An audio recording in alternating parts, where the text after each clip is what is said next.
Yo, what's up guys? I don't think there's ever been a video on YouTube that had 100% like to view ratio. So let's make this the first. If you're watching this video right now, before we get into its insane value, just drop a like, it's good for the algorithm. And also leave a comment if you can, if you want, whatever. But we're gonna be discussing how this brand right here was able to go out there and generate over $1 million in revenue in under 8 minutes. It's absolutely insane. Pretty much here's some of the proof so you can take a look right there. It's been all over social media, it's been blowing up. The company name is called Moon Cosmetics, and what we're going to be covering is pretty much how did they do it, what they're doing correctly, and then also just my opinion. Obviously I haven't made $1 million in 8 minutes, so my opinion really doesn't matter, but just kind of my thoughts on how they could improve, because my logic behind it is, hey, they must have been optimizing every single thing. They must have been doing everything completely right. Their Facebook ads must have been unlocked, but then in reality they were just doing the fundamentals, and the fundamentals is what got them there. And what's even crazier is that not only were they able to generate on the previous launch $1 million in 8 minutes, the second launch that most recently happened, you could see that the owner Parmoon, if I pronounce that right, thank you, and if I didn't, I'm sorry. Pretty much they generated over $2 million in 21 minutes, so it's absolutely mind-blowing. So let's get straight into it. So if you haven't heard of Moon Cosmetics, they're pretty much a cosmetics company which helps in pretty much reducing inflammation in your face, discoloration, bumps, acne, etc. Right? So it's a very strategically placed product. It's a product that it's not your run-of-the-mill dropshipping product. It's not something you're gonna get delivered from China and essentially just start slinging out of your crib, right? It's like if you were gonna use that metaphor, that term, right? That's not what it is. This is a legitimate brand she's been building, and if you go to her Instagram, you can see that for over 110 weeks ago, they were still shipping product out of their warehouse. She was shipping product out of her house. She's really gone through the beginning to the end, and it's a black-owned business, which I appreciate even more, right? Because there isn't many of them out there, especially in the e-commerce world, etc., right? So they've been doing it for a while. As she started to progress, right, she's been able to build brand equity. And a lot of people ask, what is brand equity, right? It's when your brand has consistent sales and consistent results and is able to speak for itself, right?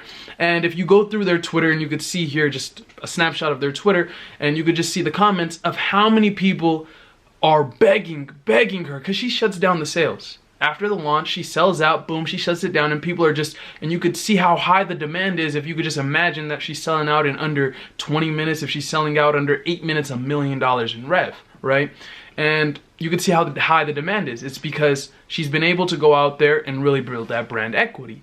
And how has she been able to build that brand equity? First off, this is not something that happens overnight, right? That's something that I want you guys to get in your mind, that this is something that you have to build years and years of compound just practice and work and just branding and just overall just sweat equity into something that's going to get you that goal in the end, right?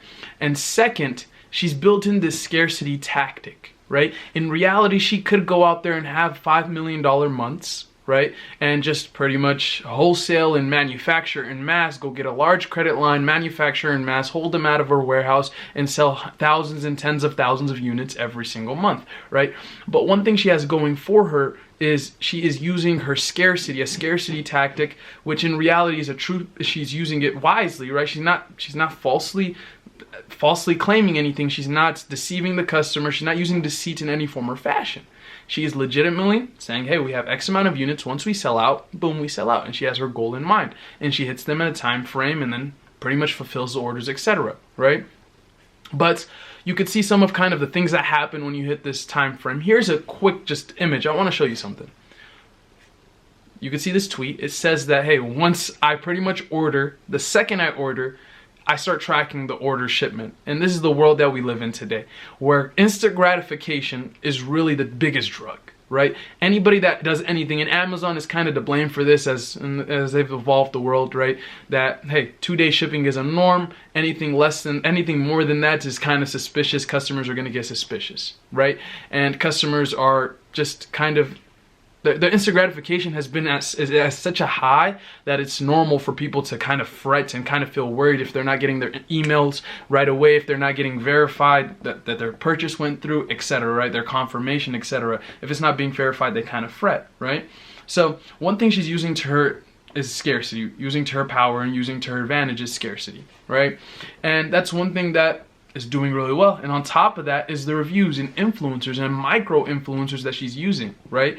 You could see that on Twitter. If you go look up Moon Cosmetics, you could see how word of mouth has affected her brand in a positive form beyond belief, right? When somebody responds with a problem and is saying, hey, I have XYZ, like let's pretend it's a forum, right? Somebody's saying that, hey, they have XYZ problem. People are going out there and recommending her product, Moon Cosmetics, right? With the Rose Galore, etc. And they're recommending it, right? Which means her product works. And she has her support team on staff. At the end of the day, it's hard to manage $1 million worth of orders in a single day with support teams, etc. But she's doing her best. She's doing an amazing job. So those are kind of the things that she's doing amazingly well. She's walking people through kind of the process. It's a homemade product. It's something that is very hands-on. It's not something that's really, it's like, at the end of the day, this is a product that drives results. So it's a returning month-to-month recurring kind of business where this bottle of product is eventually going to run out. And if it works, that customer, whoa, my bad. And that customer is going to be back, right? And she's built that recurring model into the business, okay?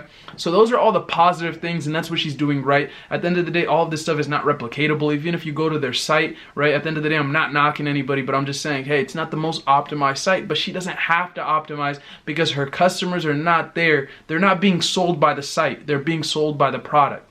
Does that make sense? Just let me reiterate that for you. They're not being sold by the site. They're not using conversion techniques like I would use on a dropshipping store. They're not using marketing tactics. They're not using deceit with a timer like we teach you guys, and I explain to you guys, use a timer to build scarcity and do these things. She's not using any of that. She is legitimately using the brand equity she's built. It's like Obama going out there and saying that he has a new book he's going to write. It's going to sell out instantly, right?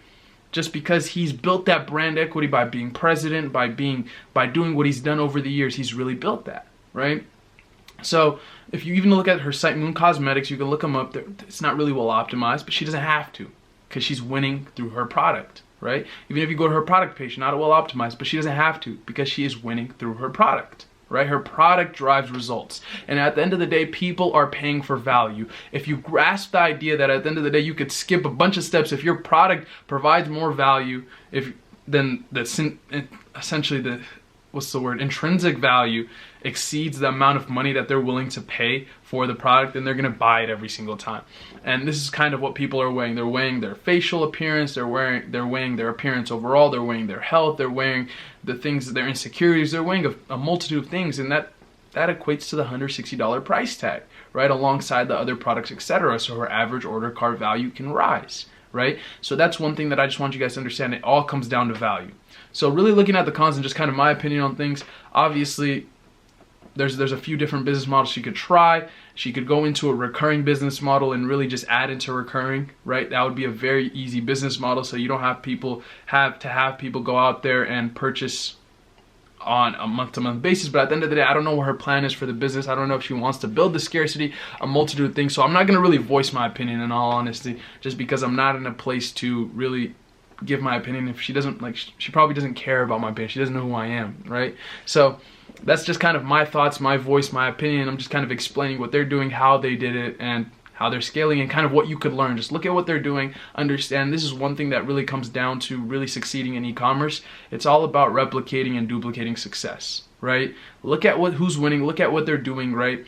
And like, for example, what's Fashion Nova? How did Fashion Nova become $1 billion brand? They use brand equity. How? They're using piggybacking off of influencers' existing brands. You go get a deal with Cardi B, you're going to sell multiple thousands, if not hundreds of thousands, if not millions of units of a single product, right? And that same thing here. Eventually this will go into the hands of massive influencers, and the demand will rise, the demand will continue to rise, and as long as the demand is higher than pretty much the production, right? Pretty much what's left of the product, I'm just going brain dead, right? The supply, essentially. As long as the demand is higher than the supply, then you'll be completely fine. But the second that the supply is higher than the demand, then you're sitting on all your eggs. So just keep that in mind. And you already know this video is going to have 100% like to view ratio. So make sure you like and hit the subscribe button. I love you guys. See you guys in the next one.